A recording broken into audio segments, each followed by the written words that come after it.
वहिनीच्या भांडणाची काय जे 3-4 कारण शोधून काढले. पहिलं कारण आहे माणसं एकमेकाला दिलेला शब्द पाळत नाही. आपण जर पूर्वी व्यवहार केला तर आपल्याकडे लोक काय म्हणायचे, मी आता म्हातारा झालाय, तुम्हाला जो शब्द दिला तुम्ही खरेदी करून घ्या, उगीच पुढच्या पिढीत भांडणं नेऊ नका. बरोबर आहे. आता उलट गणित आहे. आता वडील गेले तर मुलं त्या माणसाला डिस्ट्रिक्ट कोर्टात केस गेली.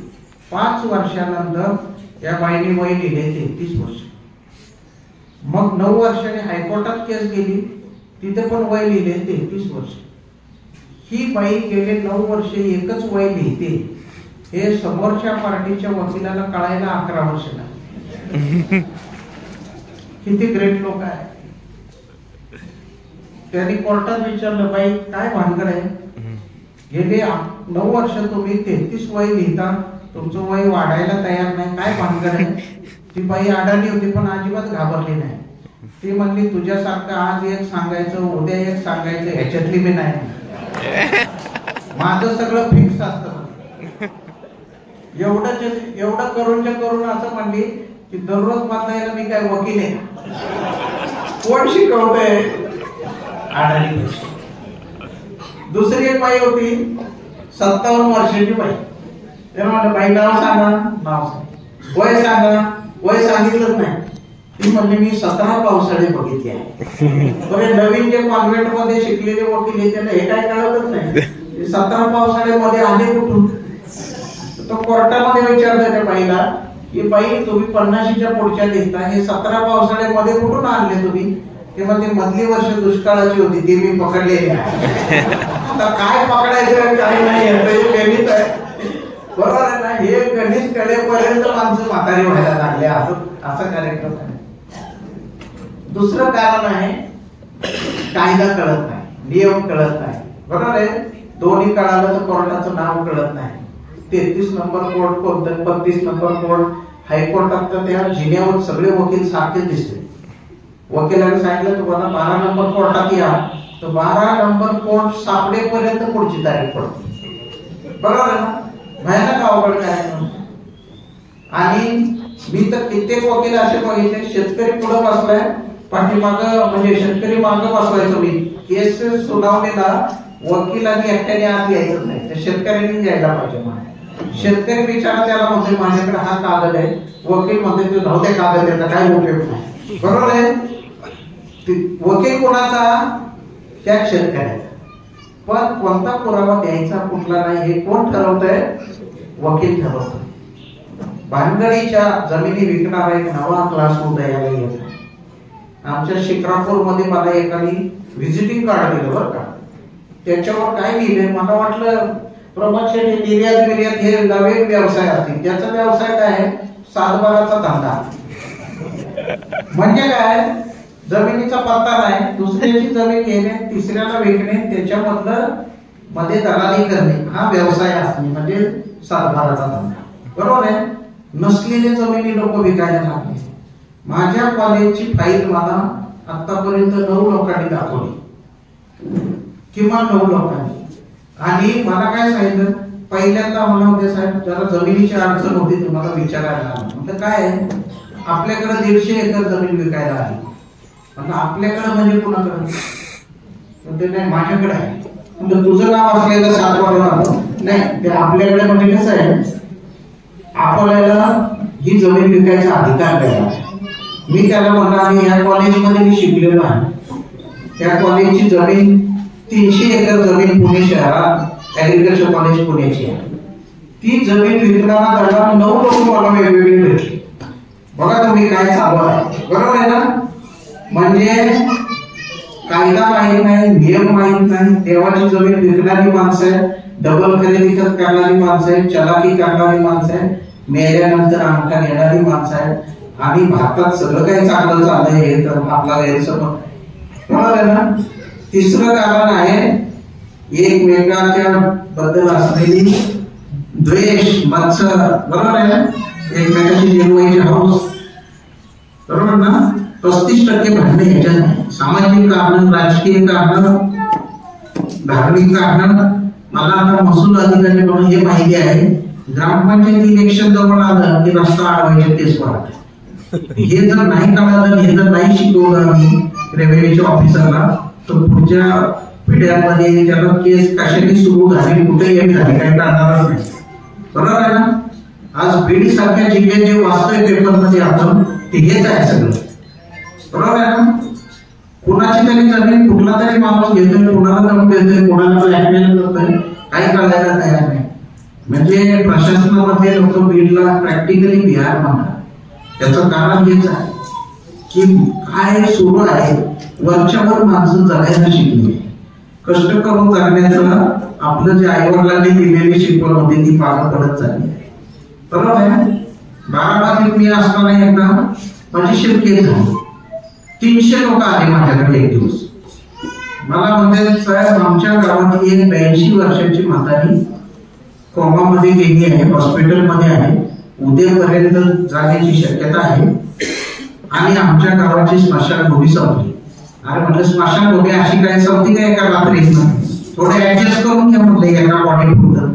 नाही साहेब, तुम्ही सिरियसली घ्या बरं का.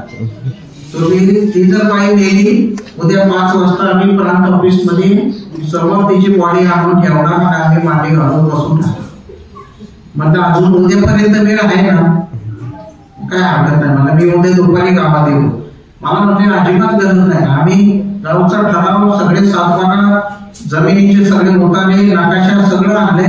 एक मताने ग्रामस्थांनी ठराव केलाय की 2 एकर जमीन अमुक माणसाची स्मशानभूमीला घ्यावी, असा ठराव बिराव करून तलाठ्याकडनं नकाशा करून आणलाय. मग मी त्याला म्हटलं की ठीक आहे, उद्या 3 वाजता तुमच्या गावात येतो. मला पण आपल्या भागात राहायला फायदा. मी 3 वाजता सांगितलं, 3 वाजताच गेलो गावात. आणि ज्या शेतकऱ्याच्या जमिनीचा ठराव घेतला ना त्याच्या शेताजवळ थांबलो. त्याला म्हटलं, असं काय झालं, तुझी जमीन 2 एकर स्मशानभूमीला घ्यायची ठराव घेऊन काल सरपंच आले. तर म्हटलं, साहेब मी पण ऐकलंय, कालपासून गावात चर्चा आहे पण कोणी मला सांगायला तयार नाही. मी एकटा माणूस असा आहे, मी बाहेर गावावरून इथं आलो आणि विहिरी खाल्ल्या, बागायत जमीन केली. आता संपूर्ण शिवारामध्ये माझे एकट्याचे 4 एकर डाळिंब आहे. बरोबर आहे? पण हे सरपंचाला बरोबर नाही, म्हणून सरपंचाने स्मशानभूमीला ही जमीन घ्यायची ठरवलं आहे. मी म्हटलं, तू अजून काय करू शकतो? स्मशानभूमीची काय परिस्थिती? फार मोठी स्मशानभूमी, मला 8 एकराची स्मशानभूमी आहे, काय प्रॉब्लेमच नाही. मग मी काय केलं, त्याला गाडीत टाकलं, ते स्मशानभूमी बघून आणि मग गावात आलो. आणि मला त्यांनी अजून एक माहिती दिली, गावठाणापासून त्याच्या शेतकऱ्याच्या जमिनीपर्यंत मध्ये 75 एकर जमीन सरपंचाची. बघा तुम्ही काय जमीन आहे. मग मी आपला उभीच गावापुढे गेलो आणि बाकीच्या गप्पा मारल्या, त्याचा नकाशा असा केला मोठा केला आणि सगळ्या गावकऱ्यांना म्हणलं किती लांब स्मशानभूमी पाहिजे. ते म्हणते, साहेब फार जवळ नको, 200-400 मीटर तरी लांब पाहिजे का, ते गावठाणात लोकांना ते स्मशानभूमी जवळ असते ते आवडत नाही. म्हणलं किती, 200 का 400? म्हणजे नाही, 300 मीटर चालते. मग 300 मीटरवर आम्ही स्केलनी खून केली. ते खून म्हणजे कोणाच्या जमिनी? सरपंचाच्या जमीन. पण त्याला सगळ्या गावाकडून सांगतात यायला सरपंचाला की माझी जमीन आहे. बरोबर आहे? हे म्हटलं ठीक आहे, मग 300 मीटर तुम्ही म्हटलं की ही जमीन घेऊन टाकू आपण. मी परत आलो ऑफिस मध्ये, तोपर्यंत हे 300 माणसं परत आली. गावाला 100 वर्ष पुढे एवढी स्मशानभूमी असल्यामुळे काल केलेल्या ठराव आम्ही एक म्हातारी म्हणाली. उदाहरण कुठलं आहे? हुंडावणी गावात आहे बारामतीतल्या.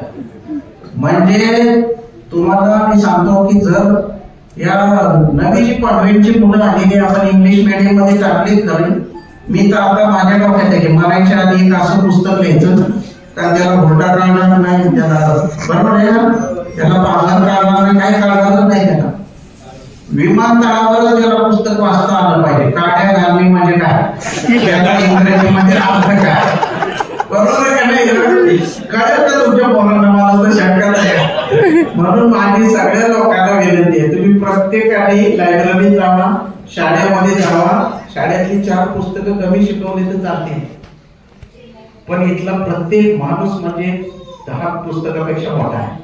त्यांनी जाऊन मुलांशी बोलायला पाहिजे. आणि जेवढे शिक्षक आहेत त्यांना पण माझी विनंती आहे पुस्तकी शिक्षणापेक्षा त्यांच्यावर गप्पा मारून ते गावकऱ्याला की तुझं आयुष्य कसं सुरू झालं, कुठून सुरुवात केली.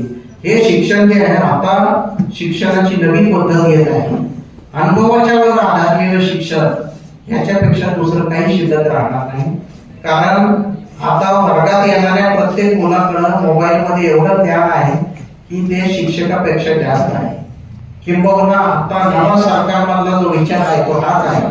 यशोदामध्ये आम्ही असा विचार करतोय की एकदा शिकलेला माणूस एकदा शिक्षक म्हणून नोकरीत आला तर 35 वर्षामध्ये तो आउटडेटेड होता. आता कायमस्वरूपी माणसं नेमली जाण्याची काही शक्यता नाही. बरोबर आहे. ज्ञान एवढं पुढे चाललंय तर शिक्षक मागे मागे चाललाय. त्यामुळे शिक्षकाला सुद्धा दर 2 वर्षांनी ट्रेनिंगला नाही पाठवलं आणि त्यांनी स्वतः अभ्यास नाही केला तर स्वतःच्याच मागे जाईल असा काळ आला आहे. त्यामुळे ज्ञानाच्या बाबतीत नवीन पिढी जाम पुढे जाणार. तुम्ही जे शिकवताय ना खाली बघून मोबाईल मध्ये चेक करणारे माणूस शिकवते ते खरं आहे का खोटं आहे. आणि त्यामुळे अनुभवाला जास्त किंमत येणार. त्याचबरोबर शिक्षणामध्ये आता इंजिनिअरिंग मध्ये त्या मुलं एकांगी तयार होतात. IT मधली मुलं डोक्याने एकदम सायकिल तयार होतात. इथपर्यंत आता बदल गेली आहे. म्हणून त्यांना म्युझिक शिकवा, त्यांना गाणं शिकवा, त्यांना मराठी गायन शिकवा असं आता नवीन राईट टू एज्युकेशन मध्ये आणलं. याच्यासाठीच आणलं. त्यांना चित्रकार आलं नाही, त्यांना गावडीगाव शिकता आलं पाहिजे. आणि हे सगळं जर शिकलं तर माणूस समृद्ध होईल. असा काळ आला असताना मला असं वाटतंय की नव्या पिढीला बरोबर हाताला धरून शिकवायला पाहिजे. शेतकऱ्याला तर मी सांगतोच आहे की सातबारा गुंडाळून ठेवायचे दिवस संपले आहे. स्वतःच्या मुलाला घेऊन दिला एक दिवस, त्याला सगळा बांध आपले दाखवा. बरोबर आहे. तिथं मार्किंग करा की हा बांध आहे. लॅपटॉप त्याला म्हणा मोबाईल मध्ये घे, मोबाईल मधून काढता येतात कुठलं पॉइंट आहे ते. बरोबर आहे ना. शेजारी दगड उपटून टाकले तरी काही फरक पडत नाही. पण स्वतःचे सातबारा मुलापासून लपून ठेवले ना तर फार वाईट अवस्था होण्याची दाट शक्यता आहे. त्याच्यामुळं जागं व्हा एवढं सांगायला मी आलो आहे. बराच वेळ लाभलेलं माझं हे भाषण संपवताना एक छोटी गोष्ट तुम्हाला जाता जाता सांगून